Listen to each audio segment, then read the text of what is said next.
हाँ तो प्यारे बच्चों, नमस्ते। कैसे हो आप लोग? क्या हालचाल है? उम्मीद करते हैं कि आप लोग एकदम अच्छे से होंगे और बहुत ही अच्छे तरीके से मन लगा करके एकदम शानदार तरीके से आप लोग पढ़ाई कर रहे होंगे। तो फाइनली प्यारे बच्चों, आज इकोनॉमिक्स भी स्टार्ट हो गया है। इकोनॉमिक्स यानी अर्थशास्त्र। तो आज से अर्थशास्त्र चैप्टर हम लोग स्टार्ट करेंगे। अर्थशास्त्र में जितने भी चैप्टर हैं, बारी बारी से हम लोग सभी चैप्टर को पढ़ते हुए आगे बढ़ेंगे।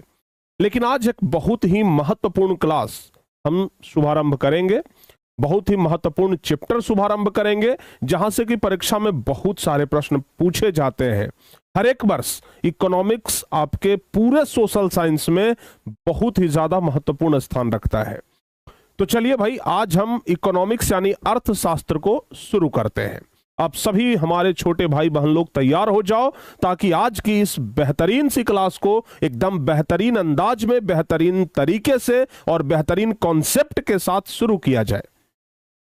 तो चलिए भाई, आप सब लोग जल्दी जल्दी से तैयार हो जाइए। गुड इवनिंग आप सभी बच्चों को हमारे तरफ से।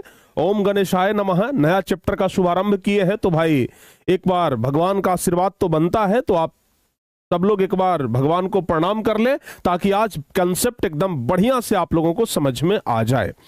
तो आइए, आज हम क्लास का शुरुआत करते हैं, क्लास का शुभारंभ करते हैं और एकदम बेहतरीन तरीके से आपके दिमाग में डेटा ट्रांसफर करते हैं। सबसे पहले आप लोग ऐसा करिए, क्लास को शेयर कर दीजिए।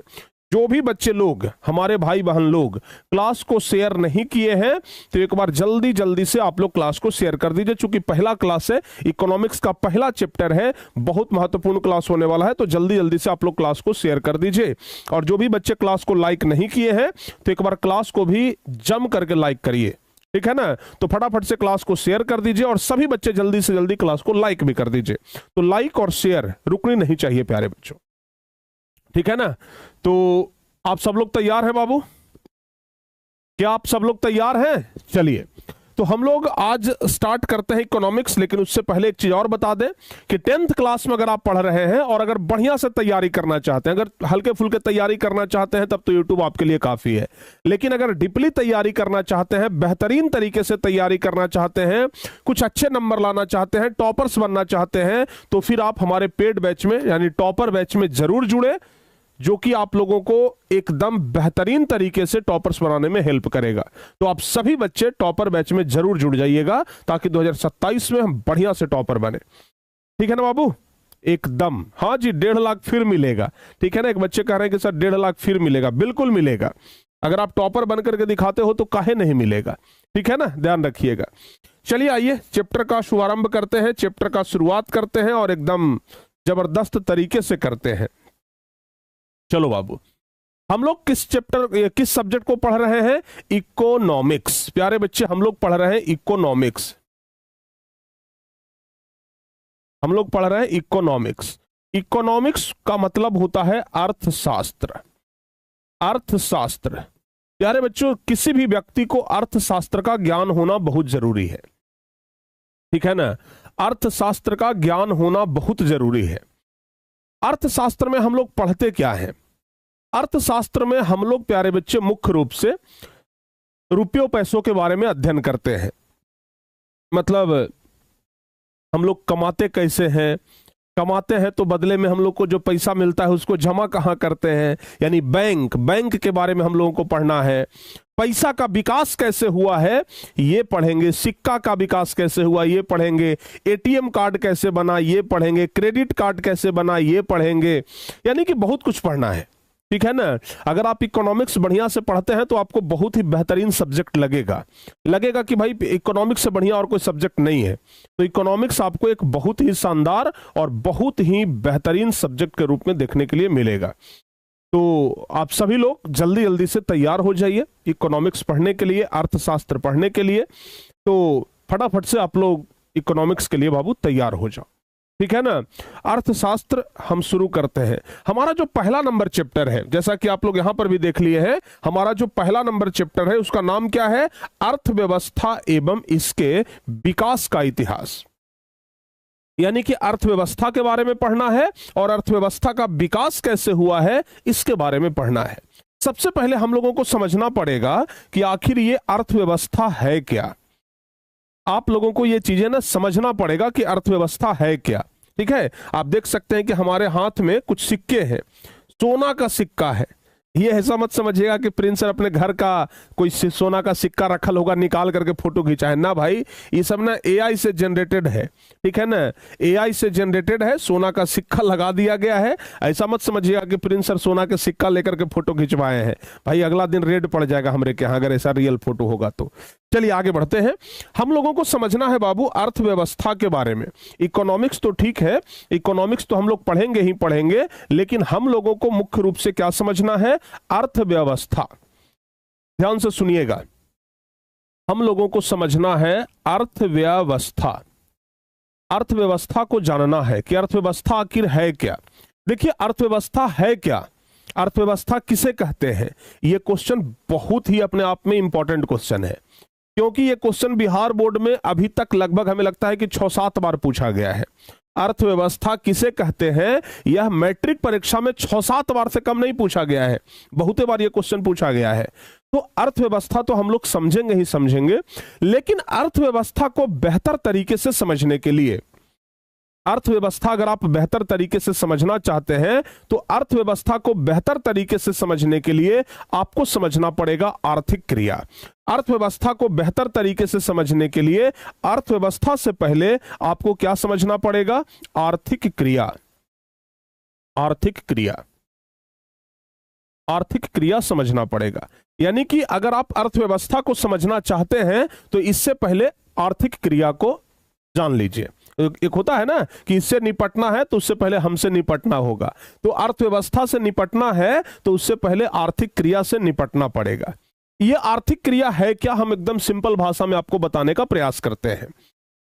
आर्थिक क्रिया कहने का मतलब होता है कि हम अपने दैनिक जीवन में, हम अपने डेली लाइफ में जो भी काम करते हैं, हम अपने दैनिक जीवन में, हम अपने डेली लाइफ में जो भी काम करते हैं और जिससे हमें आमदनी होता है उसे ही हम आर्थिक क्रिया कहते हैं। जैसे हम पढ़ा रहे हैं, हमको आमदनी पढ़ाने से होता है, तो ये आर्थिक क्रिया है। कोई व्यक्ति सरकारी नौकरी कर रहा है, उसको सरकारी नौकरी करके आमदनी हो रहा है। कोई व्यक्ति खेती कर रहा है, उसको खेती करके आमदनी हो रहा है। कोई व्यक्ति बिजनेस कर रहा है, उसको बिजनेस करके आमदनी हो रहा है। कोई व्यक्ति ठेला पर सब्जी बेच रहा है, उसको वही से आमदनी हो रहा है, तो उसका आर्थिक क्रिया वही है। हमारा आर्थिक क्रिया पढ़ाना है। किसी व्यक्ति, मान लेते हैं कोई व्यक्ति खेती कर रहा है तो उसका आर्थिक क्रिया क्या है, खेती करना है। कोई व्यक्ति दुकान खोले हुए है तो उसका आर्थिक क्रिया क्या है, दुकान चलाना। यानी कि हर एक व्यक्ति आर्थिक क्रिया करता है ताकि आमदनी हो। हर एक व्यक्ति आर्थिक क्रिया करता है ताकि आमदनी हो। जैसे अगर हम आपसे एक सिंपल सवाल पूछे, आपके पिताजी कौन सी आर्थिक क्रिया करते हैं, आपके पिताजी कौन सी आर्थिक क्रिया करते हैं, मतलब आपके पिताजी इनकम के लिए, आमदनी के लिए कौन सा काम करते हैं। आर्थिक क्रिया कहने का मतलब हुआ कि आमदनी के लिए आप कौन सा काम कर रहे हैं। ठीक है ना, कौन सा काम आप आय प्राप्त करने के लिए कर रहे हैं, बस उसी को आर्थिक क्रिया कहते हैं। हर एक व्यक्ति के पिताजी कोई ना कुछ काम कर रहे होंगे जहां से कि उनको आमदनी हो रहा है, इनकम हो रहा होगा। ठीक है, जैसे देखिए कुछ बच्चे कह रहे हैं सर हमारे पिताजी कॉन्ट्रैक्टर हैं, जिसको ठेकेदार कहते हैं, तो भैया उनको वहीं से आमदनी हो रहा है। कुछ व्यक्ति कह रहे हैं, कुछ बच्चे कह रहे हैं कि सर बिजनेसमैन है तो उनको वहीं से आमदनी हो रहा है। कुछ बच्चे कहेंगे कि सर फार्मर है, उनको वहीं से आमदनी हो रहा है कि नहीं है। कुछ बच्चे कह रहे हैं कि सर सोफा बनाते हैं, सोफा इंजीनियर है, तो भाई उनको वहीं से आमदनी हो रहा है। यानी कि हर एक व्यक्ति कोई ना कोई काम कर रहा है। तो हमारी वे सभी क्रियाएं, हम जो भी काम करते हैं जिससे हमें आय प्राप्त हो, जिससे हमें आमदनी होता है, उसे आर्थिक क्रिया कहते हैं। तो आर्थिक क्रिया का परिभाषा बड़ा सिंपल है। आर्थिक क्रिया का परिभाषा बड़ा सिंपल है प्यारे बच्चों। आर्थिक क्रिया का अगर परिभाषा आपको जानना हो तो बड़ा सिंपली अंदाज में हम लोग लिख सकते हैं। आर्थिक क्रिया का परिभाषा हम बहुत सिंपल ही अंदाज में लिख सकते हैं। आर्थिक क्रिया का परिभाषा बहुत ही आसान शब्दों में हम लिख सकते हैं कि हमारी वे सभी क्रियाएं, लिखेंगे हमारी वे सभी क्रियाएं,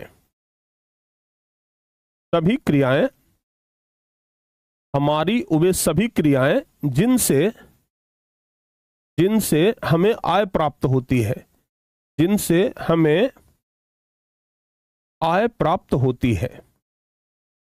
आय प्राप्त, आय मतलब हम लिख देते हैं यहां पर आमदनी।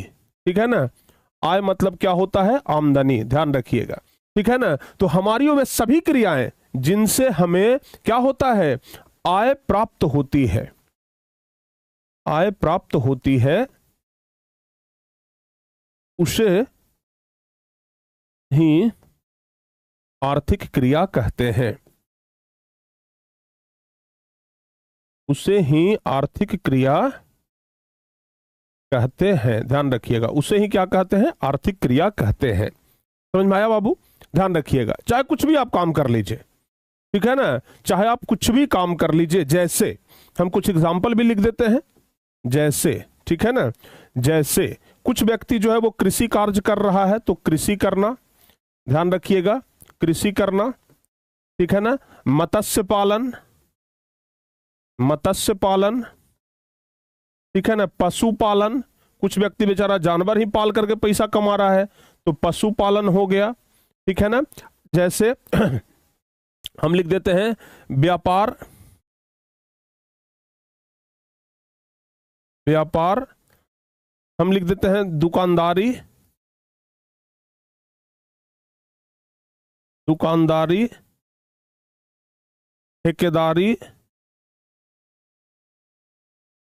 है, हम लिख देते हैं क्या चीज, डॉक्टर, डॉक्टर, लिख देते हैं शिक्षक इत्यादि। बहुत सारा ऐसा पेशा है जहां से कि आप पैसा कमा सकते हैं, ठीक है ना। बहुत सारे ऐसे पैसे हैं जहां से कि आप पैसा कमा सकते हैं, है कि नहीं है बाबू? खूब पैसा आप कमा सकते हैं, ठीक है ना।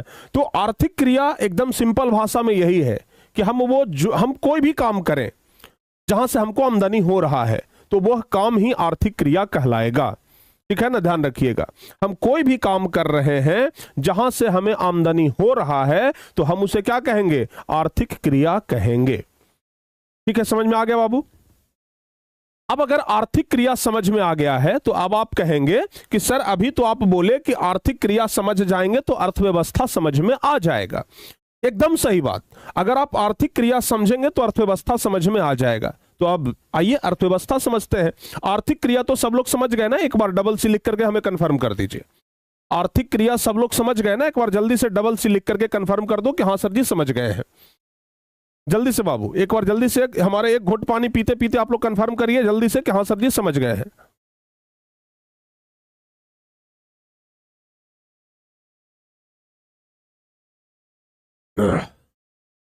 ठीक है ना बाबू? सारे बच्चे लोग समझ गए हो ना आर्थिक क्रिया कहने का मतलब? अर्थव्यवस्था क्या है अब हम लोग ये जान लेते हैं। अर्थव्यवस्था एक ऐसा ढांचा है, एक ऐसा तंत्र है जिसके अंतर्गत विभिन्न प्रकार की आर्थिक क्रियाएं आती है, ठीक है ना बाबू? अर्थव्यवस्था एक ऐसा ढांचा है जिसके अंतर्गत अलग अलग प्रकार की आर्थिक क्रियाएं आती है। अगर जैसे आप समझो कि आर्थिक क्रिया में तो सब कुछ हो गया, खेती करना भी, बिजनेस करना भी, डॉक्टरी करना भी, ठीक है ना, पढ़ाना किसी को यानी कि मास्टरी करना भी, सब कुछ आर्थिक क्रिया में आ गया। लेकिन अर्थव्यवस्था क्या करता है, उन सारे आर्थिक क्रिया को एक साथ समेट करके रखता है। यानी कि अर्थव्यवस्था एक ऐसा तंत्र है, अर्थव्यवस्था एक ऐसा ढांचा है जिसके अंतर्गत सभी प्रकार की आर्थिक क्रियाएं संपादित होती है। एकदम सिंपल भाषा में यही लिखेंगे, ठीक है ना। अर्थव्यवस्था एक ऐसा तंत्र या ढांचा है, ऐसे हम लोग लिखेंगे अर्थव्यवस्था। अर्थव्यवस्था भी लिख देंगे तो आपको समझ में आ जाएगा। अर्थव्यवस्था एक ऐसा तंत्र या ढांचा है, एक ऐसा तंत्र या ढांचा है जिसके अंतर्गत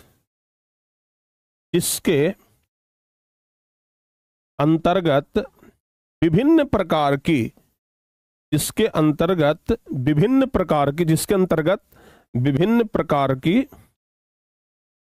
आर्थिक क्रियाएं, जिसके अंतर्गत विभिन्न प्रकार की आर्थिक क्रियाएं, जिसके अंतर्गत विभिन्न प्रकार की आर्थिक क्रियाएं संपादित होती है,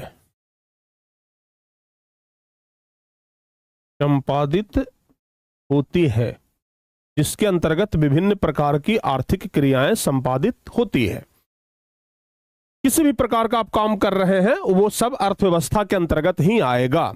ठीक है ना। देखो बाबू, आप कोई भी काम कर रहे हैं वो आर्थिक क्रिया कहलाएगा। अंतर को समझने का प्रयास करिएगा, दोनों के बीच में अंतर है। आप कोई भी काम कर रहे हैं उसको आर्थिक क्रिया कहेंगे, और सभी आर्थिक क्रियाओं को एक साथ जोड़ दिया जाए तो उसको अर्थव्यवस्था कहेंगे। ठीक है ना, इस बात को समझ में आ गया। जैसे आप यहां देखो, कृषि करना एक अलग आर्थिक क्रिया है, मतलब मछली पालना एक अलग आर्थिक क्रिया है, व्यापार करना एक अलग आर्थिक क्रिया है, दुकानदारी करना एक अलग आर्थिक क्रिया है। लेकिन अगर सबको हम एक के साथ जोड़ दें, अगर सबको हम एक अलग अलग तरीके से सबको एक साथ जोड़ दें तो उसको क्या कहेंगे? आर्थिक क्रिया कहेंगे। समझ में आ गया ना। जैसे एक आदमी खड़ा है तो उसको आदमी कहेंगे, लेकिन जहां पर 50 आदमी खड़ा है उसको भीड़ कहते हैं। वैसे ही एक काम को आर्थिक क्रिया कहेंगे, सारे काम को एक साथ मिला देंगे उसको अर्थव्यवस्था कहेंगे। समझ में आ गया कि नहीं आ गया? समझ में आ गया कि नहीं आ गया बाबू, बताओ जल्दी से। हाँ, तो याद रखिएगा यहां पर यही चीज कि अर्थव्यवस्था एक ऐसा तंत्र या ढांचा है जिसके अंतर्गत सभी प्रकार की, विभिन्न प्रकार की आर्थिक क्रियाएं संपादित होती है। जैसे कृषि कार्य करना, उद्योग करना, व्यापार करना, बैंकिंग सेक्टर हो गया, बीमा सेक्टर हो गया, परिवहन हो गया, संचार हो गया, व्यापार हो गया, ये सब कुछ। ठीक है ना। तो इसमें हम लोग लिखेंगे जैसे, जैसे जैसे में क्या क्या लिख देंगे? जैसे में हम लिख देंगे कृषि, उद्योग, कृषि उद्योग, परिवहन,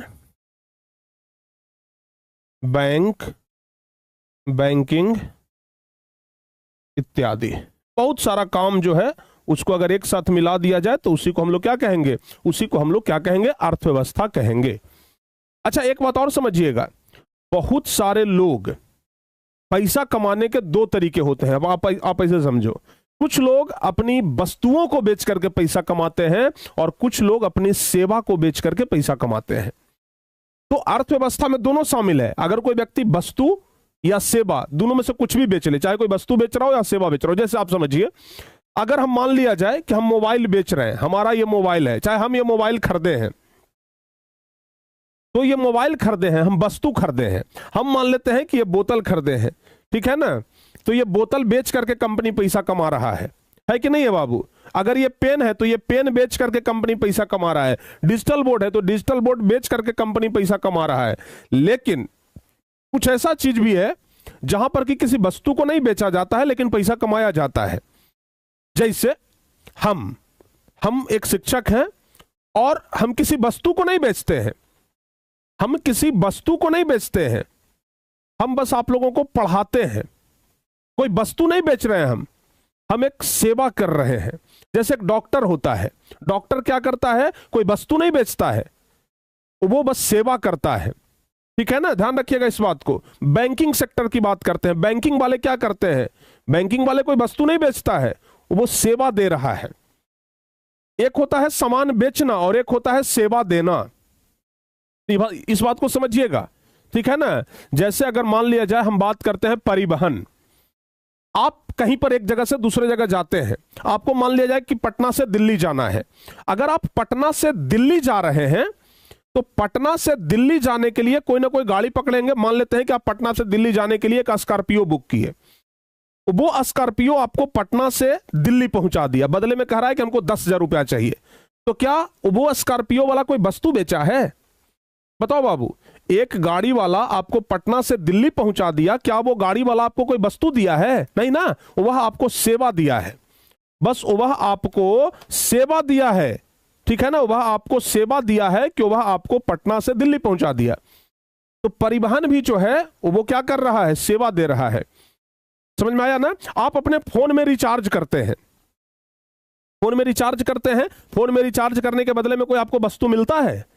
आप अपने फोन में रिचार्ज करते हैं, बदले में आपको कोई वस्तु मिलता है? नहीं ना, बस फोन में रिचार्ज किया, फिर सेवा आपका शुरू हो गया, बस फोन करने लगे। अगर फोन में रिचार्ज नहीं था तो सेवा बंद हो गया था।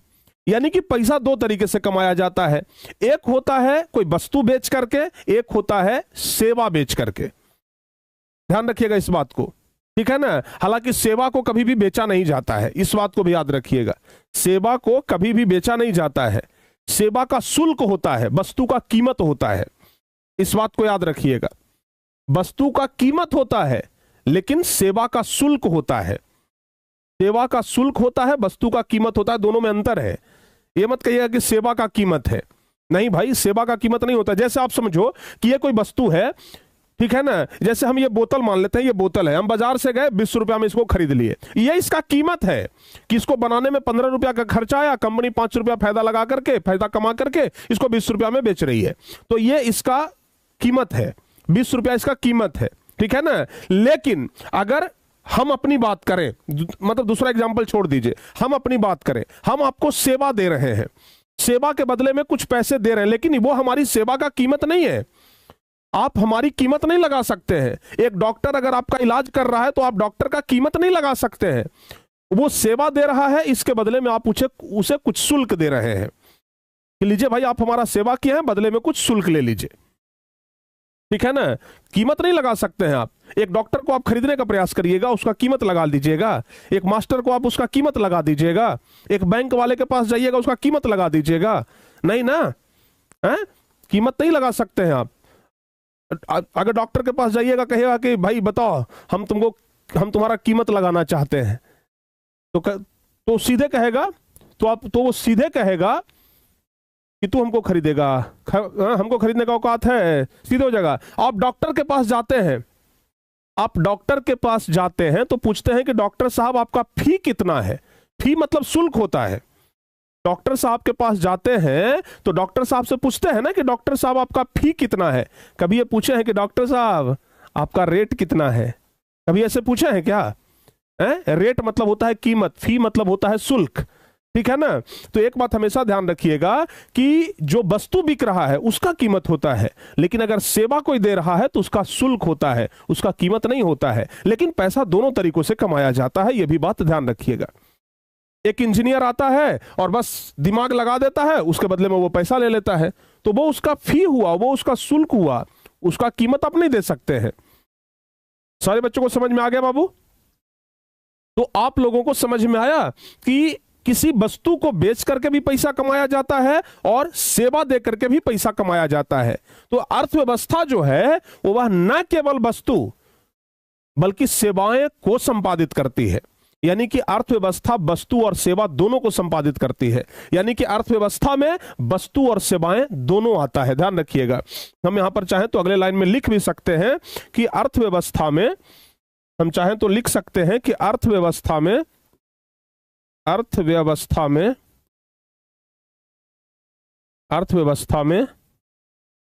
वस्तु और सेवा दोनों आता है। वस्तु और सेवा दोनों आता है। अर्थव्यवस्था में वस्तु और सेवा दोनों आता है, इस बात को आप लोग ध्यान रखिएगा। यहां तक कि अगर प्यारे बच्चों अर्थव्यवस्था की बात की जाए तो यह रोजगार के अवसर भी प्रदान करता है। यानी कि आप मान करके चलो, ठीक है ना, आज प्यारे बच्चों हम अगर टारगेट बोर्ड खोले हुए हैं तो हम एक सेवा दे रहे हैं बच्चों को, लेकिन हम रोजगार भी तो दे रहे हैं। हमारे टारगेट बोर्ड में कई 100 लोग काम कर रहे हैं। बहुत सारे टाइपिस्ट हैं, बहुत सारे टीचर्स हैं, बहुत सारे थंबनेल बनाने वाले हैं, बहुत सारे कॉल करने वाले हैं, तो कई सारे लोगों को रोजगार मिल रहा है। यानी कि अगर हम सेवा दे रहे हैं तो इससे कई सारे लोगों को रोजगार भी मिल रहा है कि नहीं है बाबू? कई सारे लोगों को रोजगार मिल रहा है। यानी कि अर्थव्यवस्था में रोजगार के अवसर भी प्रदान होते हैं, ध्यान रखिएगा। लिखेंगे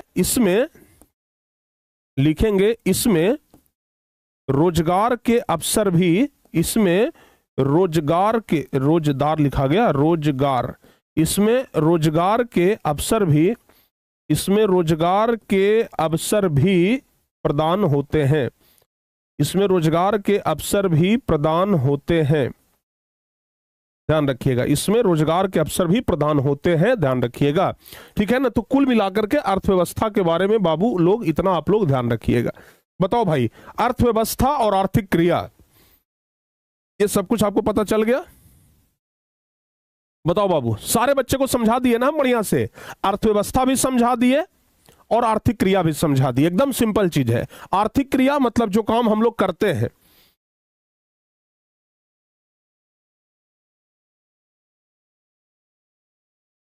समझ में आया बाबू? आर्थिक क्रिया मतलब जो काम हम लोग करते हैं, और अर्थव्यवस्था उन सभी कामों को एक साथ मिला दिया जाए तो वो अर्थव्यवस्था कहलाता है, ठीक है ना। हाँ, यहां तक सारे बच्चों का क्लियर हो गया हो तो एक बार जल्दी से बता दीजिए कि हाँ सर जी क्लियर हो गया है। जल्दी से बताइए।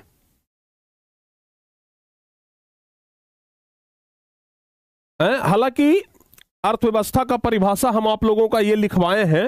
हालांकि अर्थव्यवस्था के परिभाषा को लेकर के अलग अलग अर्थशास्त्री अलग अलग मत अपना अपना विचार देते हैं अर्थव्यवस्था की परिभाषा को लेकर के, ठीक है ना। कई सारे अर्थशास्त्री हैं जो अलग अलग परिभाषा बताते हैं, लेकिन आप ये वाला परिभाषा याद रखिएगा, ठीक है ना। ये परिभाषा याद रखेंगे बहुत बेहतर है।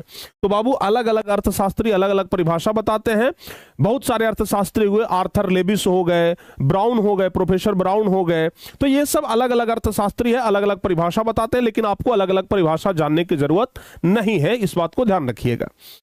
तो एक बार हम चाहते हैं कि आप लोग दिल वाला इमोजी से पूरा कमेंट बॉक्स भर दीजिए अगर आपको अर्थव्यवस्था समझ में आ गया हो। अगर आपको अर्थव्यवस्था समझ में आ गया हो, अगर आपको सेवा समझ में आ गया हो, अगर आपको आर्थिक क्रिया समझ में आ गया हो, तो एक बार जल्दी से आप लोग क्या करिए, दिल वाला इमोजी से पूरा कमेंट बॉक्स भर दीजिए। कॉन्सेप्ट क्लियर हुआ कि नहीं हुआ। हम हमेशा कहते हैं concept clear then result clear. Concept clear नहीं होगा बाबू, कोई बाबू भैया आपको नहीं जिता सकता है, कोई बाबू भैया परीक्षा पास नहीं कराएगा। कॉन्सेप्ट क्लियर होना बहुत जरूरी है, तभी रिजल्ट बढ़िया से क्लियर होगा। बताओ भाई, सारे बच्चों को समझ में आ गया है?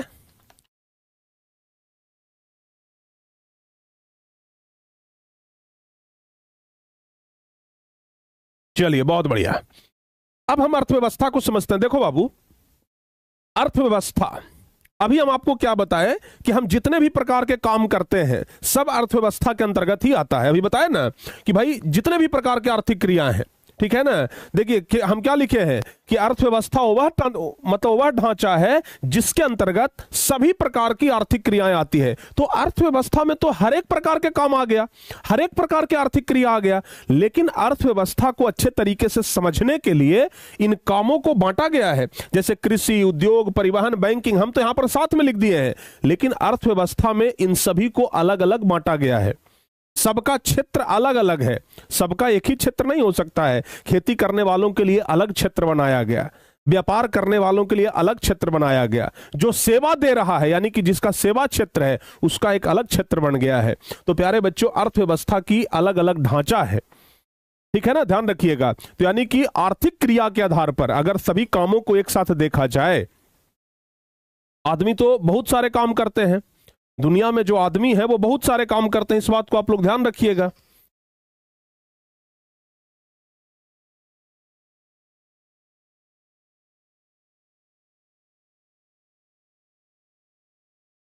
समझ गए ना बाबू। आर्थिक क्रिया में तो बहुत सारे काम आ गए, दुनिया में हर एक आदमी अलग अलग काम कर रहा है। हमारे गांव में है जो सब आदमी को अगर देखा जाए तो 50 तरह के काम कर रहा है, ठीक है ना। कोई बिजनेस कर रहा है, कोई खेती कर रहा है, तो कोई मछली पाल रहा है, तो कोई डेयरी चला रहा है, तो कोई पशु पाल रहा है, ठीक है, कोई व्यापार कर ले रहा है, तो कोई डॉक्टर है, तो कोई मास्टर है, ठीक है ना, कोई बैंक में काम कर रहा है, कोई नौकरी कर रहा है, कोई सरकारी नौकरी कर रहा है। अलग अलग तरह के लोग अलग अलग काम करते हैं, रोजगार करते हैं, लेकिन अर्थव्यवस्था में सबको अलग अलग बांट दिया गया है, ठीक है ना, ध्यान रखिएगा। तो अब हम लोग समझेंगे अर्थव्यवस्था के प्रकार, ठीक है ना। क्या समझेंगे? अर्थव्यवस्था के प्रकार को समझेंगे, जिसको हम लोग कहते हैं अर्थव्यवस्था की संरचना एवं ढांचा, ठीक है। तो अब हम लोग क्या पढ़ेंगे? अर्थव्यवस्था की संरचना। ध्यान से सुनिएगा। अब हम लोगों का अगला टॉपिक है अर्थव्यवस्था। हम लिखवाते कम है, समझाते ज्यादा है, ताकि आपको समझ में आ जाए। अर्थव्यवस्था की संरचना, अर्थव्यवस्था की संरचना याद रखिएगा। ये अर्थव्यवस्था की संरचना क्या कहता है, आइए हम लोग जरा इसको समझते हैं। अर्थव्यवस्था की संरचना क्या कहता है? अर्थव्यवस्था की संरचना कहने का मतलब हुआ विभिन्न क्षेत्रों में इसका विभाजन, यानी कि अलग अलग काम का विभाजन। ध्यान से सुनिएगा। यानी कि हम लिखेंगे यहां पर अर्थव्यवस्था की संरचना का मतलब लिखेंगे अर्थव्यवस्था, अर्थव्यवस्था की संरचना, अर्थव्यवस्था की संरचना का मतलब है, अर्थव्यवस्था की संरचना का मतलब अर्थव्यवस्था के जो क्षेत्र हैं, विभिन्न उत्पादन जो क्षेत्र हैं, इसका विभाजन। अर्थव्यवस्था का मतलब विभिन्न उत्पादन विभिन्न विभिन्न उत्पादन क्षेत्रों का विभाजन, याद रखिएगा, विभिन्न उत्पादन क्षेत्रों का विभाजन। यानी कि जितने भी सारे काम हैं उस आधार पर अर्थव्यवस्था को बांटा गया, यानी कि आर्थिक क्रिया के आधार पर अर्थव्यवस्था को बांट दिया गया है। ठीक है ना। अगर हम सीधे सीधे कहें बाबू तो हम लोग यही कह सकते हैं कि आर्थिक क्रिया के आधार पर हम कहेंगे कि आर्थिक क्रिया के आधार पर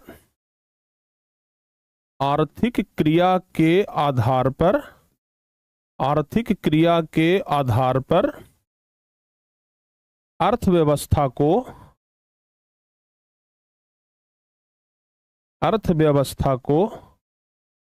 3 भागों में बांटा गया। आर्थिक क्रिया के आधार पर अर्थव्यवस्था को 3 भागों में बांटा गया है। ध्यान रखिएगा, अर्थव्यवस्था को कितने भागों में बांटा गया है? तो 3 भागों में। अगर आपसे पूछा जाए कि अर्थव्यवस्था को कितने भागों में बांटा गया, तो एकदम बहुत ही जल्दीबाजी में बताइए कि अर्थव्यवस्था को 3 भागों में बांटा गया, जिसमें पहला जो क्षेत्र है इसको कहते हैं प्राथमिक क्षेत्र। ध्यान रखिएगा, पहला क्षेत्र को हम कहते हैं प्राथमिक क्षेत्र, दूसरा क्षेत्र को हम कहते हैं द्वितीयक क्षेत्र। दूसरा क्षेत्र को क्या कहते हैं? द्वितीयक क्षेत्र कहते हैं। और तीसरा क्षेत्र को क्या कहते हैं? तृतीयक क्षेत्र। तीसरा क्षेत्र को कहते हैं तृतीयक क्षेत्र। ध्यान रखिएगा, तो एक हो गया प्राथमिक क्षेत्र, एक हो गया द्वितीयक क्षेत्र और तीसरा हो गया तृतीयक। थोड़ा बढ़िया से लिख देते हैं, तृतीयक क्षेत्र। ठीक है ना। तो यही 3 क्षेत्र हैं जहां पर कि पूरे अर्थव्यवस्था को बांटा गया है। इसी 3 क्षेत्र में पूरा अर्थव्यवस्था जो है वो सीमित है बाबू। शॉर्टकट में अगर हम आपको बताएं, अभी हम आपको शॉर्टकट में बता देते हैं, फिर बाद में तो पूरा विस्तार से बताएंगे ही। जो कृषि कार्य से जुड़ा हुआ कोई भी क्षेत्र है, जैसे आप लोग ध्यान से सुनना, जैसे कृषि कार्य से जुड़ा हुआ क्षेत्र, एक तो कृषि कार्य हो गया जिसमें खेती बाड़ी लोग करते हैं, अपने खेतों में काम करते हैं। ठीक है ना। तो जो खेतों में काम कर रहे हैं, जो किसान है, वह प्राथमिक क्षेत्र में आएंगे।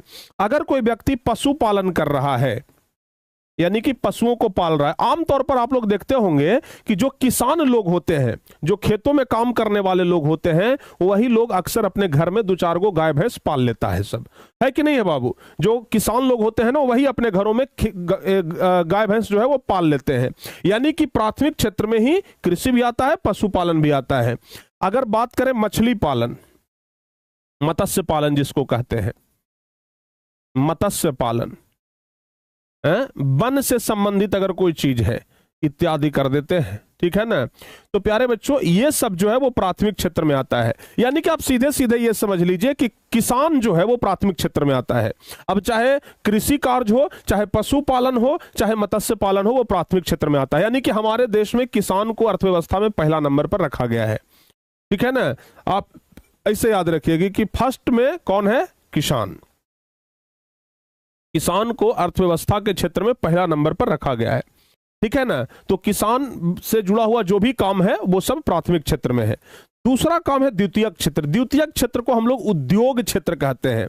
उद्योग में जो भी काम होता है, फैक्ट्री हो गया, कारखाना हो गया, किसी चीज का निर्माण हो गया, गैस हो गया, बिजली हो गया, उद्योग, मतलब उद्योग से जुड़ा हुआ कोई भी चीज है।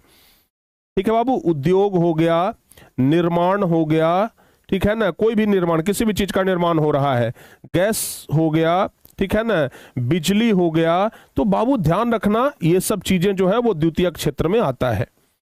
ये सब चीजें जो है वो किस में आता है? द्वितीयक क्षेत्र में आता है। ठीक है ना। उद्योग, निर्माण, गैस, बिजली, ये सब किस में आता है? द्वितीयक क्षेत्र में आता है।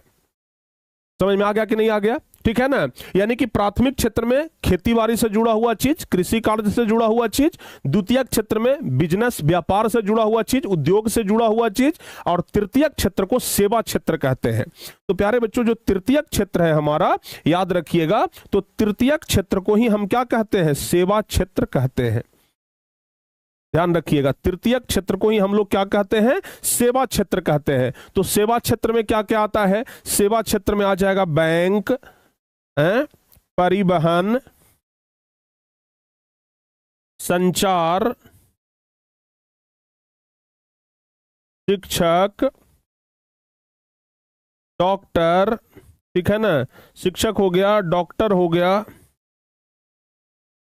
डॉक्टर हो गया, ठीक है ना, तो बैंक हो गया, परिवहन हो गया, संचार हो गया, शिक्षक हो गया, डॉक्टर हो गया, इत्यादि जो भी चीजें हैं ये सब जो है वो तृतीयक क्षेत्र में आएगा। यानी कुल मिलाकर के याद रखिएगा, जो भी सेवा वाला क्षेत्र होगा, जहां पर कि आपको लगे कि कोई वस्तु ना बिक रहा है, यहां पर सेवा दिया जा रहा है, तो अगर सेवा दिया जा रहा है तो वो तृतीयक क्षेत्र में जाएगा। द्वितीयक क्षेत्र और तृतीयक क्षेत्र, प्राथमिक, द्वितीयक, तृतीयक, ये तीनों समझ में आ गया। यानी कि हम लोग जो काम करते हैं, अब देखो आदमी कोई भी हो, 140 करोड़ की आबादी है हमारे देश में, लेकिन सब जितने भी काम करते हैं सब यही तीन में से कोई एगो काम करेगा। 140 करोड़ की आबादी है ना हमारे देश में, लेकिन सब लोग काम कर रहे हैं यही सब में से कुछ ना कुछ। यानी कुछ लोग प्राथमिक क्षेत्र में काम कर रहे हैं, कुछ लोग द्वितीयक क्षेत्र में काम कर रहे हैं, और कुछ लोग तृतीयक क्षेत्र में काम कर रहे हैं। कुछ लोग खेतीबाड़ी से जुड़ा हुआ काम कर रहे हैं, मछली पाल रहे हैं, पशुपालन कर रहे हैं, कुछ लोग फैक्ट्री में काम कर रहे हैं, उद्योग धंधे चला रहे हैं, ठीक है ना, और कुछ लोग जो है वो सेवा दे रहे हैं, जैसे हम, ठीक है ना, एक डॉक्टर, सब सेवा क्षेत्र में काम कर रहे हैं। तो प्यारे बच्चों, अर्थव्यवस्था में यही तीन क्षेत्र होता है, प्राथमिक, द्वितीयक और तृतीयक, और जितने भी लोग हैं सब जितना भी काम कर रहे हैं, जितनी भी आर्थिक क्रियाएं कर रहे हैं, सब यही तीन में से कोई ना कोई एक कर रहे हैं। ठीक है बाबू। जैसे अब हम आपसे एक बड़ा छोटा सा सवाल पूछते हैं, आपके पिताजी जो काम कर रहे हैं वो प्राथमिक में जाएगा कि द्वितीयक में जाएगा कि तृतीयक में जाएगा? 1, 2, 3 नंबर लिख करके आप लोग बताइए। आपके पिताजी जो काम कर रहे हैं, आप अपने दिमाग से, अपनी बुद्धि से बताइए कि प्राथमिक क्षेत्र में काम कर रहे हैं कि द्वितीयक में कि तृतीयक में? आपके पिताजी किस क्षेत्र में काम कर रहे हैं? प्राथमिक क्षेत्र में कि द्वितीयक क्षेत्र में कि तृतीयक क्षेत्र में? बताओ बाबू जल्दी से। आपके पिताजी किस क्षेत्र में काम कर रहे हैं? प्राथमिक क्षेत्र में कि द्वितीयक क्षेत्र में कि तृतीयक क्षेत्र में? जल्दी जल्दी से आप लोग जवाब बता दीजिए।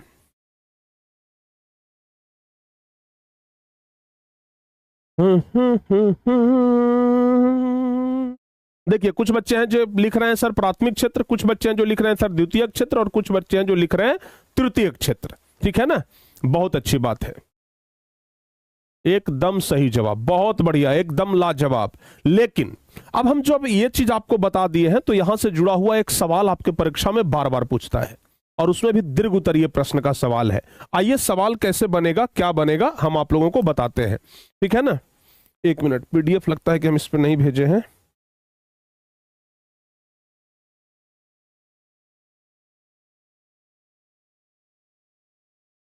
एक मिनट रुक जाना बाबू, हम सवाल भेज करके ना तुरंत आपको बता दे रहे हैं।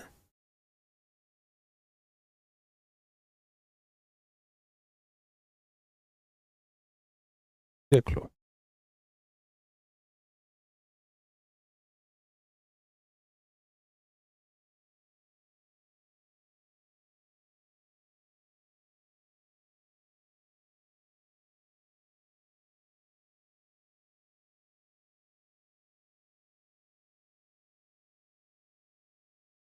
एक क्वेश्चन हम आपको भी बताते हैं जो आपके परीक्षा में बार बार पूछा जाता है।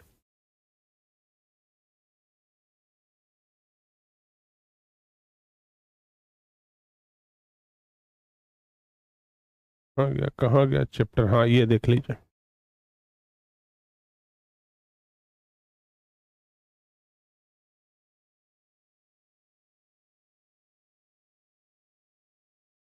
देखो बाबू, एक क्वेश्चन जो कि परीक्षा में बार बार बार बार पूछा जाता है, ठीक है ना, कहाँ गया क्वेश्चन माँ जी? हाँ, देख लीजिए, ये क्वेश्चन है, ये दीर्घ उत्तरीय का क्वेश्चन है, 5 नंबर का क्वेश्चन, और बड़ा आसानी से आप इसका उत्तर अब दे सकते हैं। 5 नंबर का क्वेश्चन है, लेकिन अब आप लोग इसका आंसर बड़ी आसानी से दे सकते हैं। क्वेश्चन क्या कह रहा है? क्वेश्चन कह रहा है कि अर्थव्यवस्था की संरचना से आप क्या समझते हैं, इसे कितने भागों में बांटा गया है? देखिए, पहले भी मैट्रिक परीक्षा 2015 और मैट्रिक परीक्षा 2021 में यह क्वेश्चन पूछा गया है। कह रहा है कि अर्थव्यवस्था की संरचना से आप क्या समझते हैं, तो लिख देंगे हम लोग कि अर्थव्यवस्था की संरचना का मतलब विभिन्न उत्पादन क्षेत्रों में इसके विभाजन से है, जो कि हम आपको अभी लिखवाए हैं। सेम यही चीज अब आपको हमने लिखवाए हैं, जरा देख लीजिए तो ध्यान से। अभी हम जस्ट आप लोगों को यही चीज लिखवाए हैं कि अर्थव्यवस्था की संरचना का मतलब विभिन्न उत्पादन क्षेत्रों का विभाजन। इसी चीज को लिखना है कि अर्थव्यवस्था की संरचना का मतलब विभिन्न उत्पादन क्षेत्रों में इसके विभाजन से है। आर्थिक क्रियाओं के आधार पर अर्थव्यवस्था को पूछ रहा है कि कितने भागों में बांटा गया है, तो लिख देंगे कि 3 भागों में बांटा गया है। पहला हो गया प्राथमिक क्षेत्र, लिखेंगे प्राथमिक क्षेत्र को कृषि क्षेत्र भी कहा जाता है। अभी जस्ट हम आपको बताए हैं कि प्राथमिक क्षेत्र में ही कृषि क्षेत्र आता है। जो भी खेती बाड़ी से जुड़ा हुआ चीज है, कृषि क्षेत्र है, वो प्राथमिक क्षेत्र में आता है। तो प्राथमिक क्षेत्र को ही क्या कहा जाता है? प्राथमिक क्षेत्र को ही क्या कहा जाता है? कृषि क्षेत्र कहा जाता है। तो लिखेंगे प्राथमिक क्षेत्र को कृषि क्षेत्र भी कहा जाता है। इसके अंतर्गत कृषि, पशुपालन, मछली पालन, जंगलों से वस्तुओं को प्राप्त करना जैसे व्यवसाय आते हैं। यानी प्राथमिक क्षेत्र को कृषि क्षेत्र कहा जाता है। कृषि से जुड़ा हुआ हर एक चीज प्राथमिक क्षेत्र में आएगा। दूसरा हो गया द्वितीयक क्षेत्र, लिखेंगे द्वितीयक क्षेत्र को औद्योगिक क्षेत्र भी कहा जाता है। ये सब चीजें ना बहुत जरूरी है याद करना। जैसे हम यहां पर बोले प्राथमिक क्षेत्र को कृषि क्षेत्र भी कहा जाता है, याद रखिएगा। द्वितीयक क्षेत्र को औद्योगिक क्षेत्र भी कहा जाता है, ये याद रखिएगा। और यहां तृतीयक क्षेत्र को सेवा क्षेत्र भी कहा जाता है। ये 3 चीजें ना आप लोगों को एकदम जरूरी याद करके रखना है, ठीक है ना बाबू? ध्यान रखिएगा। तो बता दिए कि प्राथमिक क्षेत्र को कृषि क्षेत्र कहा जाता है, द्वितीयक क्षेत्र को औद्योगिक क्षेत्र कहा जाता है। इसके अंतर्गत खनिज व्यवसाय, निर्माण कार्य, जितना भी काम है सब इसी के अंतर्गत आता है। और जो तीसरा है प्यारे बच्चों, तीसरा है तृतीयक क्षेत्र। तो लिखेंगे कि तृतीयक क्षेत्र को सेवा क्षेत्र कहा जाता है। इसके अंतर्गत बैंक एवं बीमा, परिवहन, संचार, व्यापार आदि क्रियाएं सम्मिलित होती है। यह क्रियाएं प्राथमिक एवं द्वितीयक क्षेत्रों की क्रियाओं की सहायता प्रदान करता है। यानी कि जो तृतीयक क्षेत्र है वह प्राथमिक और द्वितीयक को सेवा प्रदान करता है, ठीक है ना? अगर एक किसान है, हम किसान के बाल बच्चों को भी पढ़ा रहे हैं। एक व्यापार करने वाला मतलब जो औद्योगिक क्षेत्र में है, हम उसके बाल बच्चों को भी पढ़ा रहे हैं। यानी कि हम जो है, यानी कि हम तृतीयक क्षेत्र वाले जो हैं वो प्राथमिक और द्वितीयक क्षेत्र वालों की सेवा कर रहे हैं, ठीक है ना? तृतीयक क्षेत्र वाले प्राथमिक और द्वितीयक का सेवा करते हैं। तो लिखा हुआ है कि जो तृतीयक क्षेत्र है वह प्राथमिक और द्वितीयक क्षेत्र वाले को क्या करते हैं? सेवा यानी सहायता करते हैं, इसलिए इसे सेवा क्षेत्र कहा जाता है। तो अगर बबुआ ये क्वेश्चन अगर परीक्षा में आ जाए तो क्या आप लोगों से नहीं लिखा जाएगा? है? अगर सेम क्वेश्चन परीक्षा में आ जाए तो क्या आप लोगों से नहीं लिखा जाएगा? बस हमें इतना बता दीजिए। सेम क्वेश्चन परीक्षा में आ जाए तो क्या आप लोगों से नहीं लिखा जाएगा? यस और नो, हाँ चाहे ना, जल्दी से जवाब बता दीजिए। Thank you, thank you, thank you. अंश कुमार लिख रहे हैं कि सर आप बहुत अच्छा पढ़ाते हैं, बहुत बढ़िया, थैंक यू सो मच। दिल की गहराइयों से बहुत बहुत धन्यवाद। बहुत सारे बच्चे तारीफ करते हैं, बस आप लोगों की इसी तारीफ के तो कायल है और इसी तारीफ के कारण हम इतना मेहनत करते हैं, इसी तारीफ के कारण इतना अच्छा पढ़ाते हैं। पता नहीं क्यों भगवान ने हमें हुनर दिया है कि हम अच्छा पढ़ा लेते हैं, ठीक है ना प्यारे बच्चों? लोग कहता है कि हम टॉपर बना देंगे, ये कर देंगे, वो कर देंगे। हम कहते हैं कि हम पढ़ाते ही नहीं है, हम पढ़ाई का एक अच्छा सा माहौल देते हैं। उस माहौल में बच्चे जो ढल जाते हैं वो बढ़िया नंबर लाते हैं। हमारे इस माहौल में जो बच्चे नहीं ढलते हैं वो अच्छे नंबर नहीं लाते हैं, ठीक है ना? तो पढ़ाई कराते नहीं है हम, आप लोग पढ़ते हैं। हमारा काम है पढ़ाना, हम तो सबको पढ़ा रहे हैं। जो बच्चे फेल करते हैं उनको भी पढ़ाते हैं, जो बच्चे टॉप करते हैं उनको भी पढ़ाते हैं, ठीक है ना? लोग कहते हैं कि टॉपर वाले का तो भाई बड़ा जिक्र करते हैं कि हम पढ़ा दिए तो टॉपर बन गया, हम पढ़ा दिए तो टॉपर बन गया। फेल वाले को लिए काहे नहीं बोलते हैं कि हम पढ़ा दिए तो फेल कर गया, हम पढ़ा दिए तो फेल कर गया? हम काहे बोलेंगे भाई? अभी हम यहां पर खड़ा होकर के पढ़ा रहे हैं तो एक टॉपर बच्चा भी पढ़ रहा है, फेल होने वाला बच्चा भी हमसे पढ़ रहा है, तो भाई दोनों को हम बराबर पढ़ा रहे हैं। अब बच्चा फेल किया या पास किया ये बच्चा के ऊपर निर्भर करता है, स्टूडेंट के ऊपर निर्भर करता है कि वो हमारी बातों को कितना समझा, कितना मेहनत किया। हम तो सबको बराबर पढ़ा रहे हैं, किसी को कम ज्यादा नहीं पढ़ा रहे हैं। आप लोग के मेहनत के ऊपर निर्भर करता है कि कौन फेल करेगा, कौन पास करेगा। तो दोष हमारा हुआ कि दोष आपका हुआ, ये बताइए? दोष स्टूडेंट का है कि दोष टीचर का है? तो फिर काहे हम जिम्मेदारी ले? बच्चा फेल किया तो फिर बच्चा फेल किया तो उसका जिम्मेदारी टीचर क्यों लेगा? भाई बच्चे ने मेहनत नहीं किया, जो मेहनत किया वो टॉपर बना हुआ है, ठीक है ना? इस बात को ध्यान रखिएगा। समझ में आया?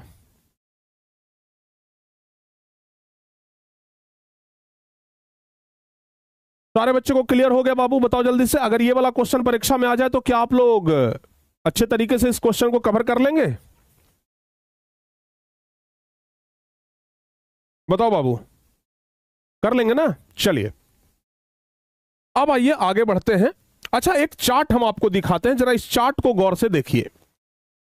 ये चार्ट क्या आके बताता है कि भाई राष्ट्रीय आय में विभिन्न क्षेत्रों का योगदान। अच्छा, अगर हम आपसे ये पूछें कि सबसे ज्यादा लोग किस क्षेत्र में काम कर रहे हैं, हम आपसे ये पूछते हैं, जैसे अभी हम आपको प्राथमिक, द्वितीयक और तृतीयक क्षेत्र बताए हैं ना। अगर भारत की जनसंख्या 140 करोड़ है तो सबसे ज्यादा लोग प्राथमिक क्षेत्र में काम कर रहे हैं कि सबसे ज्यादा लोग द्वितीयक में हैं कि सबसे ज्यादा लोग तृतीयक में हैं? जल्दी से जवाब बता दो। सबसे ज्यादा लोग किस क्षेत्र में काम कर रहे हैं, बस कमेंट करके बताइए।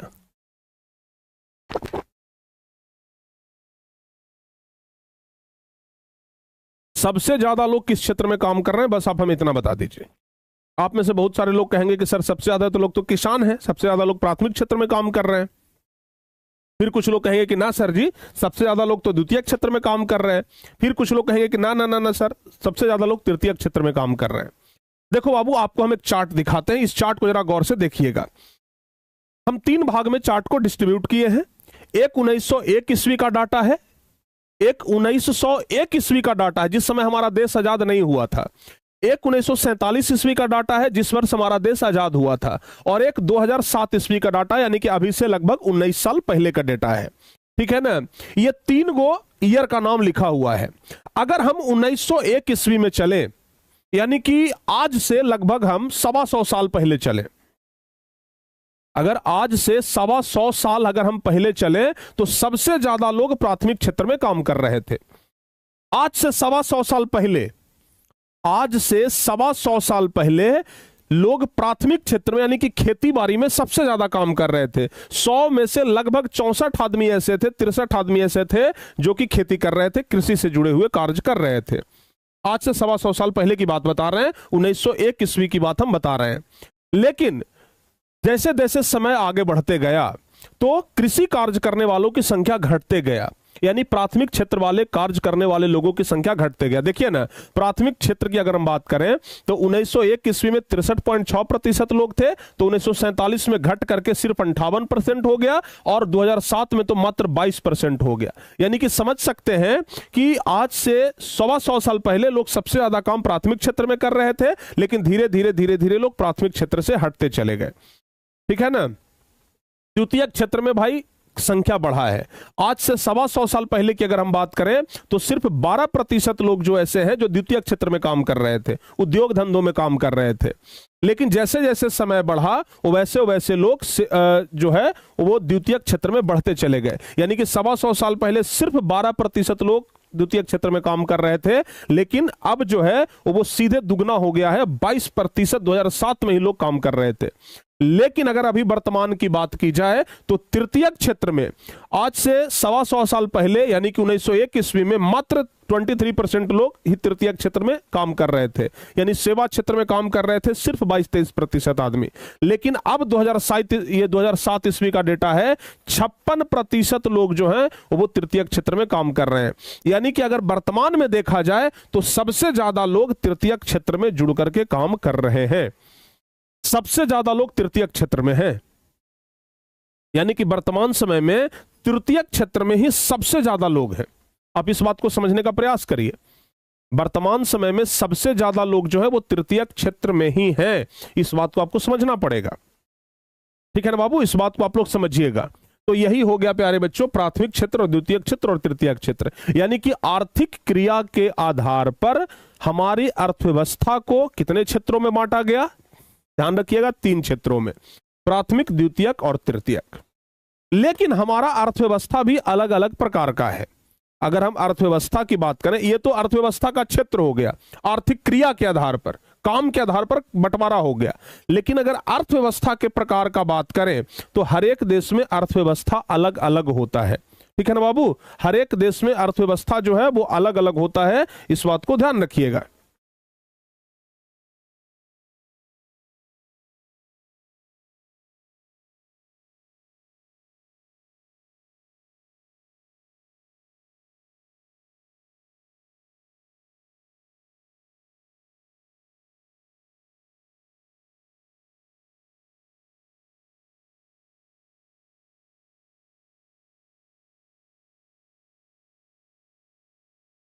समझ में आ गया ना बाबू, यहां तक सारे बच्चों को क्लियर हो गया, समझ में आ गया? चलिए अब हम बात करते हैं अर्थव्यवस्था के प्रकार कि अर्थव्यवस्था के कितने प्रकार होते हैं। ठीक है बबुआ, ध्यान से सुनिएगा। अब हम किसका बात करेंगे? अर्थव्यवस्था के प्रकार। अर्थव्यवस्था के प्रकार कि आखिर अर्थव्यवस्था कितने प्रकार के होते हैं, अर्थव्यवस्था के कौन कौन से प्रकार हैं, अर्थव्यवस्था कितने प्रकार के होते हैं, अब हम इस पर बात करते हैं। तो आज अगर पूरे विश्व में देखा जाए तो 3 प्रकार की अर्थव्यवस्था है। ठीक है ना? पूरे विश्व की अगर हम बात करें तो विश्व में, पूरे विश्व में, पूरी दुनिया की अगर हम बात करें तो ध्यान रखिएगा, तो पूरे विश्व में, ध्यान से सुनना बाबू, लिखेंगे कि संपूर्ण विश्व में, या ऐसे कह सकते हैं आज विश्व में, ऐसे लिख लेंगे कि आज विश्व में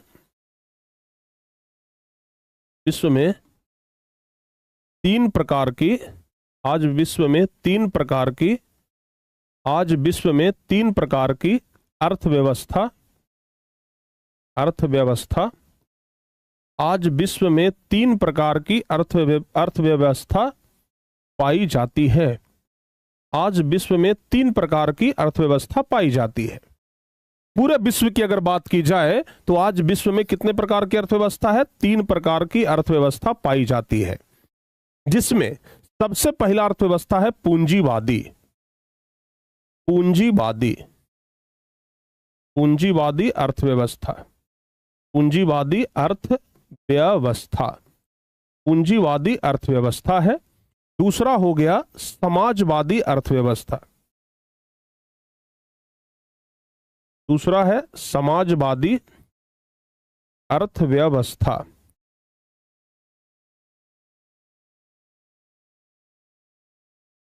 और तीसरा है मिश्रित अर्थव्यवस्था।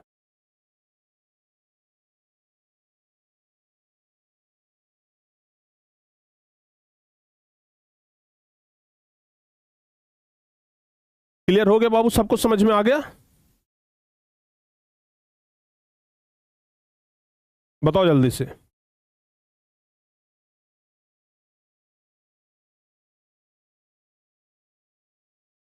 यहां तक सारे बच्चों का क्लियर है जी? यहां तक सभी बच्चों का क्लियर है? 3 प्रकार के अर्थव्यवस्था पाए जाते हैं। ठीक है ना बबुआ? 3 प्रकार का अर्थव्यवस्था है, इस बात को आप लोग ध्यान रखिएगा। सारे बच्चों को समझ में आया? अर्थव्यवस्था कितने प्रकार के हैं? तो 3 प्रकार के हैं। एक होता है पूंजीवादी, दूसरा समाजवादी और तीसरा मिश्रित। आइए हम आपको बारी बारी से करके तीनों के बारे में समझाते हैं। पहले समझाते हैं तब फिर लिखवाएंगे। पहले समझाते हैं फिर आपको हम परिभाषा लिखवाएंगे। सबसे पहले देखते हैं पूंजीवादी। ये पूंजीवादी क्या है? पूंजीवादी कहने का मतलब होता है, आपको एकदम सिंपल भाषा में समझाएं? अब वो समझाते हैं सिंपल भाषा में। प्यारे बच्चों, अगर हम इस टारगेट बोर्ड की बात करें जहां पर अभी आप पढ़ाई कर रहे हैं, ये टारगेट बोर्ड पर हक, यानी कि इसका मालिकाना हक, टारगेट बोर्ड का जो मालिक है क्या सरकार है? बताओ जल्दी। क्या टारगेट बोर्ड का मालिकाना हक सरकार के पास है? क्या यह टारगेट बोर्ड का मालिक सरकार है या फिर कोई निजी आदमी है? बताओ बाबू जल्दी से। टारगेट बोर्ड का मालिक कौन है? सरकार है कि कोई निजी आदमी है? बस हमें इतना बता दीजिए। सरकार तो नहीं है। सरकार तो नहीं है। नहीं है सर जी। अच्छा ये बताओ, हमारे पास एक सैमसंग का मोबाइल है, इस सैमसंग के मोबाइल का मालिक क्या सरकार है? नहीं है। इसका मालिक सरकार नहीं है। ध्यान रखिएगा। यानी कि ध्यान रखिएगा कि जहां पर भी, जिस देश में भी उत्पादन के साधनों का स्वामित्व यानी कि मालिकाना हक किसी निजी व्यक्ति के पास होता है, उसे हम पूंजीवादी अर्थव्यवस्था कहते हैं। आप अमेरिका में चले जाइए, अमेरिका में कोई भी चीज सरकारी नहीं होता है, सब कुछ प्राइवेट है। अमेरिका में कुछ भी सरकारी नहीं मिलेगा आपको, सब कुछ प्राइवेट है। तो वहां पर हर एक उत्पादन के साधनों का स्वामित्व जो है वो किसके पास है? निजी व्यक्ति के पास है, किसी न किसी व्यक्ति के पास है। ठीक है ना? अगर जापान में चले जाइए, आपको कोई भी चीज सरकारी नहीं मिलेगा। आप ऑस्ट्रेलिया में चले जाइए, आपको कोई भी चीज सरकारी नहीं मिलेगा। समझ में आया कि नहीं आया? लेकिन वही प्यारे बच्चों, अगर आप भारत में आ जाएं, चीन में चले जाएं, क्यूबा में चले जाएं, अनेक ऐसे देश हैं जहां पर कि आपको सरकारी बहुत सारा चीज मिल जाएगा, सरकारी बस मिल जाएगा, है सरकारी ट्रेन मिल जाएगा, है कि नहीं है, सरकारी समुदाय भवन मिल जाएगा, है कि नहीं है बाबू, बहुत सारे ऐसे चीज आपको मिल जाएंगे, ठीक है ना। तो जहां पर उत्पादन के साधनों का स्वामित्व, कोई भी चीज उत्पादन हो रहा हो, उसका अगर मालिक कोई निजी व्यक्ति है तो उसको हम पूंजीवादी अर्थव्यवस्था कहते हैं। तो लिखेंगे कि जहां उत्पादन के साधनों का स्वामित्व निजी व्यक्ति के पास होता है उसे हम क्या कहते हैं, पूंजीवादी अर्थव्यवस्था कहते हैं। और याद रखिएगा इसका उपयोग, यानी कि पूंजीवादी अर्थव्यवस्था का उपयोग होता है निजी लाभ के लिए। दूसरा होता है प्यारे बच्चों समाजवादी अर्थव्यवस्था। समाजवादी अर्थव्यवस्था में क्या होता है कि उत्पादन के साधनों का स्वामित्व चाहे संचालन देश की सरकार के पास होता है, यानी कि अगर पूरा चीज पर अधिकार किसका है, सरकार का है। अगर संपूर्ण चीज पर, जैसे आप कोई भी चीज देख रहे हैं, अगर उस पर सरकार का अधिकार है, तो अगर सरकार का अगर अधिकार पूरे उत्पादन के साधन पर है तो उसको हम कहते हैं समाजवादी अर्थव्यवस्था। नाम ही है समाजवादी, मतलब समाज के लिए काम करने वाला। तो समाज के लिए काम कौन करता है, सरकार। यहां है पूंजीवादी, मतलब अपना पूंजी बढ़ाने के लिए काम करने वाला। तो पूंजीवादी के लिए काम कौन करता है, पूंजी बढ़ाने के लिए काम कौन करता है, निजी आदमी, प्राइवेट आदमी, ठीक है ना। और तीसरा है मिश्रित, मतलब कुछ प्राइवेट भी कुछ समाजवादी भी, मतलब कुछ पूंजीवादी और समाजवादी, अगर दोनों को मिला दिया जाए, पूंजीवादी जोड़ समाजवादी को मिला दिया जाए तो उसको मिश्रित अर्थव्यवस्था कहेंगे। यानी भारत में मिश्रित अर्थव्यवस्था है। भारत में कोई चीज प्राइवेट है तो कोई चीज सरकारी है। भारत में हर एक चीज प्राइवेट नहीं है, भारत में हर एक चीज सरकारी नहीं है। भारत में कुछ चीजें प्राइवेट है पूंजीवादी के तहत, तो कुछ चीजें समाजवादी के तहत सरकारी भी है। यानी कि भारत में न तो पूंजीवादी है न तो समाजवादी है, मिश्रित अर्थव्यवस्था है, ध्यान रखिएगा। समझ में आया बाबू। तो कुल मिलाकर के ये आप लोगों को ध्यान रखना है कि भैया पूंजीवादी मतलब हुआ कि जहां उत्पादन के साधनों पर अधिकार या मालिकाना हक निजी व्यक्ति के पास होता है उसे पूंजीवादी अर्थव्यवस्था कहते हैं, ठीक है ना। एकदम आसानी से आप लोग याद रखिएगा। हम लोग पूंजीवादी अर्थव्यवस्था का क्या बोलते हैं, परिभाषा आप लोग को लिख करके बताते हैं। परीक्षा में सवाल भी पहले कई बार पूछा गया है बिहार बोर्ड में कि पूंजीवादी अर्थव्यवस्था किसे कहते हैं। क्वेश्चन बनेगा पूंजीवादी अर्थव्यवस्था, पूंजीवादी अर्थव्यवस्था किसे कहते हैं, ठीक है ना। पूंजीवादी अर्थव्यवस्था किसे कहते हैं। हम टोटल कितने स्लाइड बनाएंगे, हम 3 स्लाइड बना लेते हैं, ठीक है ना बाबू। पूंजीवादी अर्थव्यवस्था किसे कहते हैं, चलिए पहले इसका ही जवाब लिख लेते हैं। हम लोग क्या लिखेंगे, पूंजीवादी अर्थव्यवस्था का परिभाषा लिखना, हम लोग क्या लिखेंगे, जहां उत्पादन के साधनों का स्वामित्व, ऐसे लिखेंगे जहां उत्पादन के साधनों का, जहां उत्पादन के साधनों का स्वामित्व, जहां उत्पादन के साधनों का स्वामित्व, जहां उत्पादन के साधनों का स्वामित्व या मालिकाना हक,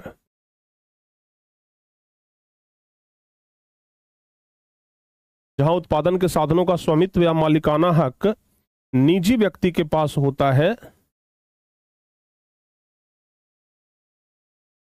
जहां उत्पादन के साधनों का स्वामित्व या मालिकाना हक निजी व्यक्ति के पास होता है, निजी व्यक्ति के पास होता है, ध्यान रखिएगा। लिखेंगे जहां उत्पादन के साधनों का स्वामित्व या मालिकाना हक निजी व्यक्ति के पास होता है उसे पूंजीवादी अर्थव्यवस्था कहते हैं, उसे पूंजीवादी अर्थव्यवस्था, उसे पूंजीवादी अर्थव्यवस्था कहते हैं। जैसे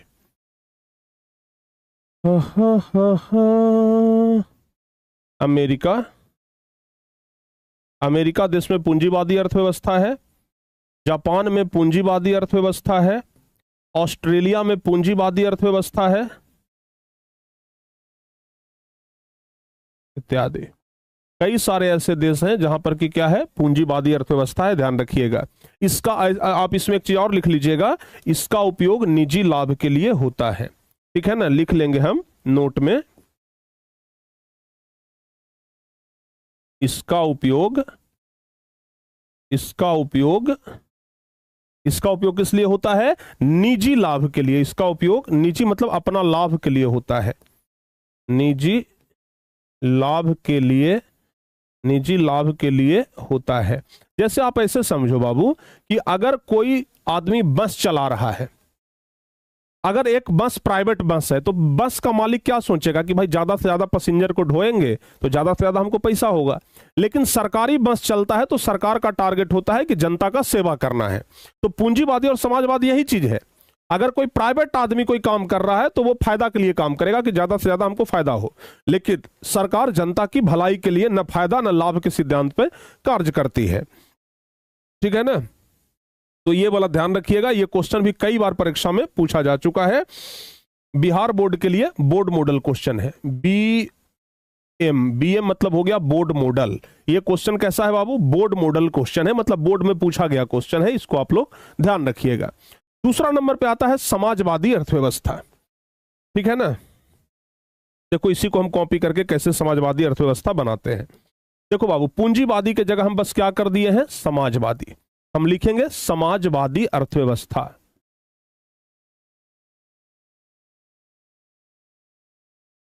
समाजवादी अर्थव्यवस्था किसे कहते हैं?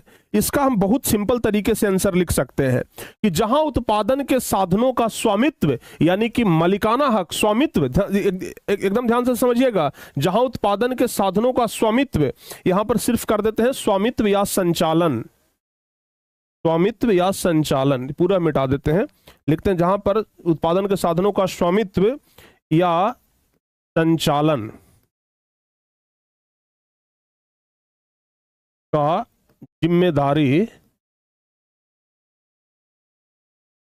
यानी कि किसी भी देश में अगर कोई भी उत्पादन के साधन हो, अगर उसके स्वामित्व या संचालन का जिम्मेदारी सरकार के पास होता हो, किसके पास होता हो बाबू? देश की सरकार के पास का जिम्मेदारी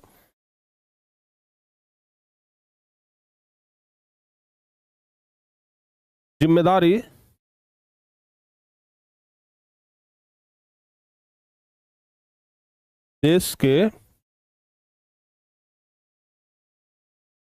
सरकार के पास हो, देश के सरकार के पास हो, तो उसे क्या कहते हैं? हो तो उसे क्या कहते हैं? उसे हम समाजवादी अर्थव्यवस्था कहते हैं। तो उसे हम क्या कहते हैं? समाजवादी अर्थव्यवस्था कहते हैं। जैसे जैसे प्यारे बच्चों ध्यान रखिएगा, चीन हो गया, क्यूबा हो गया, ये सब देश लिखेंगे। चीन हो गया, क्यूबा एक देश है, वहां भी समाजवादी अर्थव्यवस्था है, इत्यादि। ठीक है ना? लेकिन एक अंतर यहां पर समझना है कि यहां पर निजी लाभ के लिए इसका उपयोग नहीं होता है, इसका उपयोग जो है वो समाज कल्याण के लिए होता है। सरकार का कोई भी चीज जो होता है वो समाज कल्याण के लिए होता है। लिखेंगे सरकार का कोई भी चीज जो होता है इसके लिए होता है समाज कल्याण। लिख देंगे हम लोग कि इसका उपयोग समाज कल्याण के लिए होता है। समझ में आया बाबूआ? जल्दी से बताओ हाँ चाहे ना। इसका उपयोग जो है वो समाज कल्याण के लिए होता है, इसको आप लोग याद रखिएगा। सारे बच्चों को जवाब क्लियर हो गया है? एक बार बताओ यस और नो।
चलो बाबू समझ में आ गया ना। और तीसरा नंबर पर आता है मिश्रित अर्थव्यवस्था। तीसरा नंबर पे क्या आता है? मिश्रित अर्थव्यवस्था। मिश्रित अर्थव्यवस्था। मिश्रित अर्थव्यवस्था किसे कहते हैं? देखो बाबू, अब फिर से एक बार जरा समझने का आप लोग प्रयास करिएगा।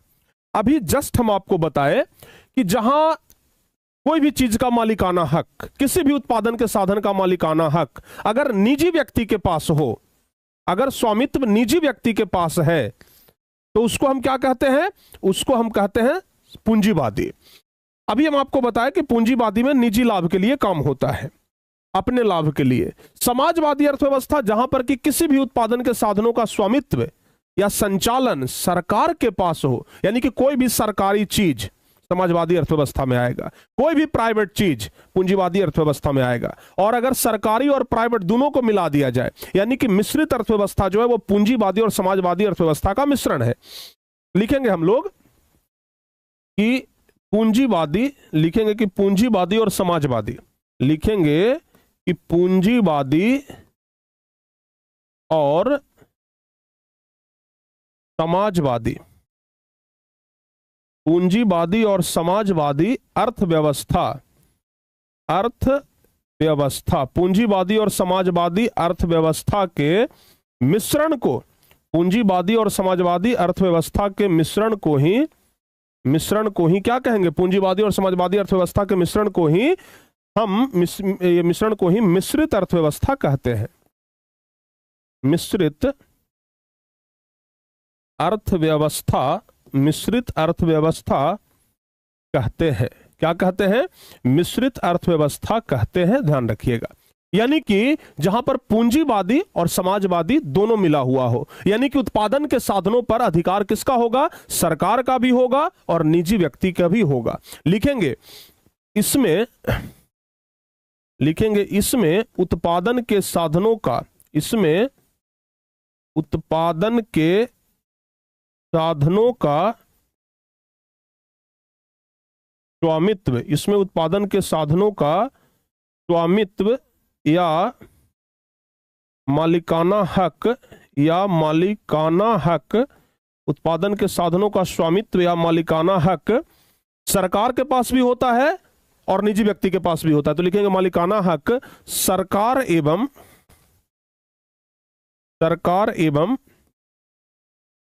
निजी व्यक्ति के पास होता है। सरकार एवं निजी व्यक्ति के पास, सरकार एवं निजी व्यक्ति के पास होता है, सरकार एवं निजी व्यक्ति के पास होता है, ध्यान रखिएगा।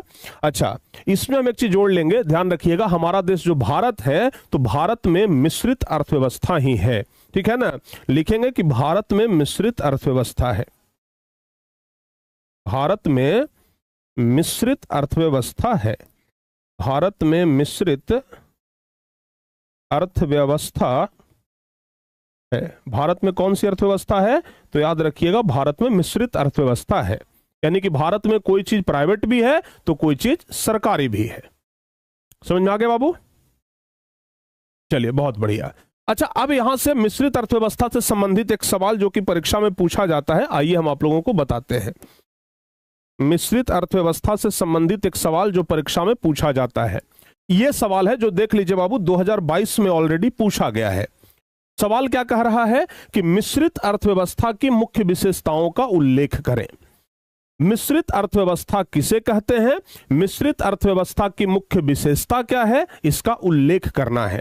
तो हम लिखेंगे कि मिश्रित अर्थव्यवस्था में पूंजीवादी और समाजवादी दोनों व्यवस्थाओं के गुण पाए जाते हैं। जस्ट आपको हम बताए हैं कि मिश्रित अर्थव्यवस्था में पूंजीवादी भी होता है और समाजवादी भी होता है, यानी कि मिश्रित अर्थव्यवस्था में पूंजीवादी और समाजवादी दोनों व्यवस्था के गुण होते हैं। इसमें सरकारी और निजी क्षेत्र दोनों मिलकर के कार्य करते हैं, यानी कि मिश्रित अर्थव्यवस्था पूंजीवाद और समाजवाद का मिश्रण है, यानी कि इसमें सरकारी क्षेत्र भी काम करते हैं और निजी क्षेत्र दोनों मिलकर के काम करते हैं। आवश्यक वस्तुओं और सेवाओं के मूल्यों पर सरकार का नियंत्रण रहता है। अब भारत में ही अगर बात किया जाए तो जो भी आवश्यक वस्तु है, पेट्रोल हो गया, डीजल हो गया, केरोसिन हो गया, गैस हो गया, जो भी आवश्यक चीजें हैं आम जनता के लिए, उसका रेट कौन तय करता है, मूल्य कौन तय करता है? सरकार। यानी कि जो भी आवश्यक चीजें हैं मिश्रित अर्थव्यवस्था में यह रूल है कि जो भी आवश्यक चीजें हैं उसका मूल्य पर किसका नियंत्रण होगा? सरकार का नियंत्रण होगा, और जरूरत के अनुसार उसमें बदलाव भी किया जाता है। जैसे पेट्रोल डीजल, देखिए जरूरत के अनुसार सरकार उसका दाम बढ़ाते घटाते रहती है, ठीक है ना। बिजली, रेलवे, जल और गैस जैसी सार्वजनिक सेवाएं सरकार द्वारा ही संचालित की जाती है। आज अगर बिजली की बात कर ले, रेलवे की बात कर ले, जल की बात कर ले, गैस की बात कर ले, ये सब कौन संचालित करता है? इसका मालिकाना हक किसके पास है? सरकार के पास है। इस व्यवस्था का उद्देश्य आर्थिक विकास के साथ साथ जनता का कल्याण करना भी है। यानी कि मिश्रित अर्थव्यवस्था में क्या होता है कि भाई आर्थिक विकास तो देश का होना ही है, यानी कि देश तो विकास करेगा ही करेगा, साथ ही साथ जनता का कल्याण भी होना चाहिए। यानी कि देश का भी विकास हो और जनता का कल्याण भी होना चाहिए। भारत में मिश्रित अर्थव्यवस्था अपनाई जाती है, यह बात आप लोग ध्यान रखिएगा। क्लियर है बाबू? यहां तक सारे बच्चों का क्लियर है, यस और नो? तो जल्दी से बताइए, क्या यहां तक में किसी प्रकार का कोई दिक्कत आप लोगों को है? किसी प्रकार का कोई दिक्कत अगर आप लोगों को है तो एक बार जल्दी से बता दीजिए। हमें तो नहीं लगता है कि किसी प्रकार का कोई दिक्कत होगा। चलिए बहुत बढ़िया। तो यहां तक आप लोगों को हम आज कंप्लीट करा दिए। अब कल हम आप लोगों को पढ़ाएंगे, कल नहीं परसों, अगली क्लास में, ठीक है ना बाबू?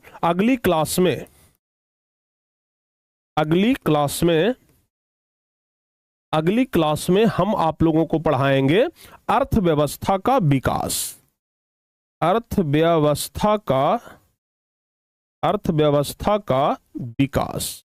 अगली क्लास में अर्थव्यवस्था का विकास पढ़ाएंगे कि अर्थव्यवस्था का विकास कैसे हुआ, ये हम आप लोगों को अगली क्लास में पढ़ाएंगे। तो अगली क्लास के लिए तैयार रहिएगा।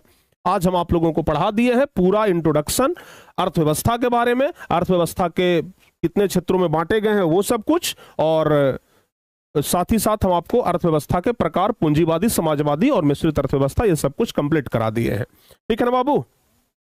अगली क्लास में सीधे हम पढ़ाएंगे अर्थव्यवस्था का विकास, कि अर्थव्यवस्था का विकास कैसे हुआ, इसके लिए आप लोग तैयार रहिएगा। तो चलिए अब आज इस क्लास को यहीं पे समाप्त करते हैं। आप लोग जाते जाते कमेंट करके जरूर बताइएगा, कमेंट करके आप लोग जरूर बताइएगा कि यह क्लास आप लोगों को कैसा लगा। ठीक है ना? कमेंट करके जरूर बताइएगा कि यह क्लास आप लोगों को कैसा लगा है, जरूर कमेंट करके बताइएगा। ठीक है ना? और हमें उम्मीद है कि आप सभी बच्चे कमेंट जरूर करेंगे, तो सभी के कमेंट का इंतजार करेंगे हम। ठीक है ना? कमेंट जरूर करिएगा। मिलते हैं प्यारे बच्चे आप लोगों से हम नेक्स्ट क्लास में, अगली क्लास में। अगली क्लास का इंतजार आप लोग को भी होगा और हमें भी होगा। ठीक है ना? 3 क्लास होते होते हम इस चैप्टर को समाप्त कर देंगे। ठीक है? तो चलिए अब आज की इस क्लास को यहीं पर हम समाप्त करते हैं और मिलते हैं हम आप लोगों से नेक्स्ट क्लास में, अगली क्लास में। तो तब तक के लिए जय हिंद, धन्यवाद।